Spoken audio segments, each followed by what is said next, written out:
Vamos a tomar contacto telefónicamente con el economista Carlos Gálvez Pinillos, quien ha sido presidente de la Sociedad Nacional de Minería, Petróleo y Energía. Señor Gálvez Pinillos, muy buenos días y bienvenido a RPP. Buenos días, Fernando. Gracias por la invitación. No, gracias a usted. Hemos leído artículos publicados por usted a lo largo de los últimos tiempos y recordamos las intervenciones que tuvo cuando era presidente de la Sociedad Nacional de Minería. ¿Cuál es el camino de salida una vez que el tema urgente del bloqueo de las carreteras haya sido resuelto, que esperamos que sea rápido? ¿Cuál es el siguiente paso? Porque acá hay manifiestamente intereses criminales vinculados a la minería ilegal y con tentáculos probablemente en el más que seguro en el mundo político y otras instituciones públicas, pero hay también artesanos de la minería que están buscando formalizarse y antes hay que darles una oportunidad. ¿Cuál es su opinión sobre la manera como debemos salir de esta crisis para resolver el problema de fondo? Sin ninguna duda, yo soy un creyente de la pequeña minería y de la minería artesanal y creo que hay que fomentarla. El punto es que tenemos que darle la orientación de vida. El Perú tiene 128.5 millones de hectáreas y de esas están concesionadas 18.5 millones. En consecuencia, hay 110 millones de hectáreas libres para que sean exploradas, denunciadas y trabajadas, muchos en varios departamentos mineros. Y lo que yo propongo son tres opciones. Una es, recordemos, que los gobiernos regionales reciben el canon minero y de eso 5% va a las universidades. Muchas de ellas tienen facultades de geología, minería y metalurgia. Creo también que ese fondo es precisamente para investigación y desarrollo de proyectos. Y comprenderá que la exploración es la investigación del subsuelo. Por lo tanto, debiera ser un capital semilla para explorar y desarrollar proyectos en zonas del propio departamento minero, donde tienen posibilidades. La otra opción es trabajar en concesiones que caen en caducidad, porque efectivamente hay quienes han dejado de pagar sus derechos de vigencia o no han hecho las labores correspondientes. Y la tercera, que está contemplada en la propia Ley General de Minería, que son los contratos de cesión con el concesionario propietario del yacimiento. Eso es un acuerdo de partes entre privados y que se puede perfectamente trabajar como ha ocurrido tradicionalmente. Vamos a desarrollar ese punto, porque ese es el punto del contacto entre las empresas legales y los artesanales después de la pausa, después de la cual también Carlos Villarreal va a hacer alguna pregunta. Con ustedes, conversando con el economista Carlos Gálvez Pinillos, quien ha sido presidente de la Sociedad Nacional de Minería, Petróleo y Energía, exdirectivo de Buenaventura. Se está planteando, señor Gálvez, la aprobación de la ley MAP en el Congreso de la República. Pero hay aspectos que los especialistas dicen que tienen que tomarse en cuenta. Uno de ellos, por ejemplo, es garantizar la seguridad de los trabajadores de la actividad minera, la sociedad y, por supuesto, el medio ambiente. ¿Cómo debe trabajar a su criterio el gobierno en este tema, ¿no? Y que se establezca esto claramente en la ley que deba aprobarse en el Parlamento? Sí, Carlos, ¿cómo está? Buenos días. El tema fundamental está en la manera en que los mineros informales, diagonal ilegales, están actuando. Primero porque están entrando a concesiones ajenas en muchos casos, y eso es un delito. En segundo lugar, no tienen ninguna protección de derechos humanos de sus trabajadores, porque se habla mucho de los decenas de miles de reinfos.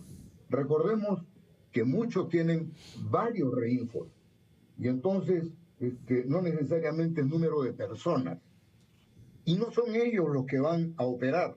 Tras ellos hay, en cada caso, 10, 20 o 50 personas que están trabajando para ellos. ¿En qué condiciones están trabajando?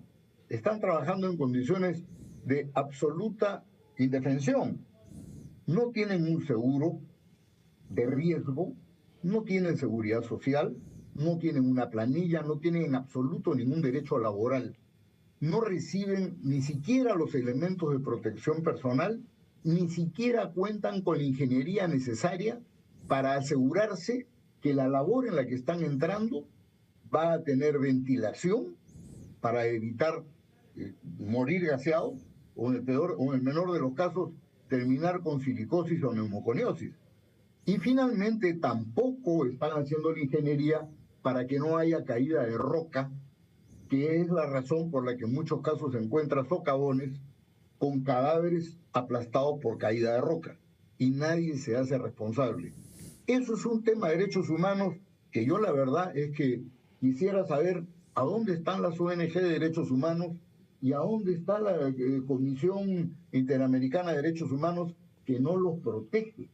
Eso en el caso de minería filoniana. En el caso de minería aluvial, la cosa también es tremenda, porque ustedes comprenderán que se está vertiendo a los ríos de la selva más de 600 toneladas de mercurio por año. Y cada vez que entra una draga a explotar, no solamente se vierte más mercurio para extraer el oro, sino que se está removiendo del fondo del río todo el mercurio que allí se ha asentado. Entonces comprenderá que eso es un envenenamiento de toda la vegetación, de los animales y de los seres humanos.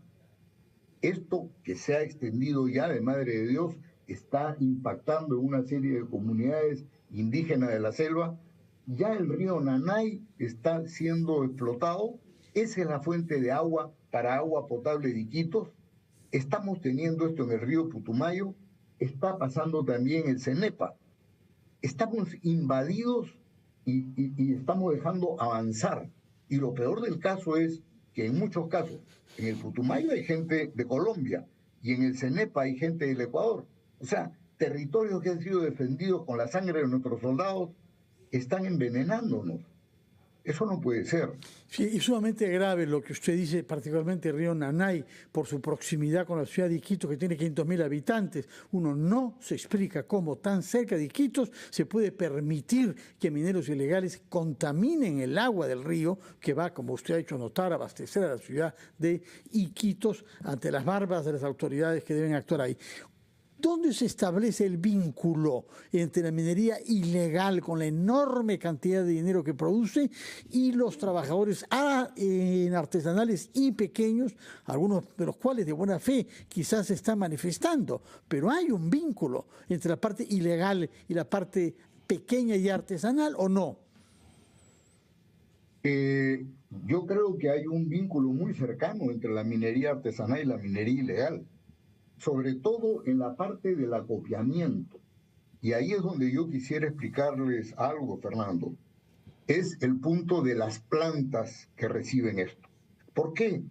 Porque las plantas que lo reciben, que están normalmente distantes, no tienen mina propia, están en un límite de 350 toneladas de tratamiento diario, que es el límite para que sean supervisadas por los gobiernos regionales, no por el gobierno central. Y lo que está ocurriendo en la práctica es que de los miles de plantas que ha mencionado el ingeniero Herrera, aún teniendo el límite de la aprobación de permiso de 350 toneladas, ellas están excediendo largamente el tonelaje. Por lo tanto, debieran estar controladas y supervisadas por el gobierno nacional, que es quien ha estado muy distante de ellas. Allí es donde se produce realmente la conexión entre la minería ilegal y la minería artesanal. Uno de los aspectos más polémicos de la ley MAPE, señor Gálvez, ha sido la intención de modificar las competencias respecto a la fiscalización de la pequeña minería, ¿no? En este aspecto, ¿cuál debe ser la entidad o la instancia encargada de la fiscalización? Debe ser OSINERMIN, porque se pretendía darle la competencia a los gobiernos regionales. ¿Sería sería conveniente, que esto ocurra así? Fíjese, Carlos, tiene que ser así, porque lo que está ocurriendo es que, a pesar que es un delito que las autoridades de gobierno nacional, regional, municipal y todo aquel que tenga alguna injerencia o información privilegiada desde el Estado pueda tener concesiones o derechos mineros de forma directa o indirecta bajo delito penal, esto está pasando por agua tibia, nadie lo está mirando y está a todas luces que gobernadores regionales, alcaldes, en muchos casos algunos funcionarios del gobierno central, muchos congresistas están conectados con esto. Por eso es que tienen una gran defensa en el Congreso para poder sacar su ley MAPE.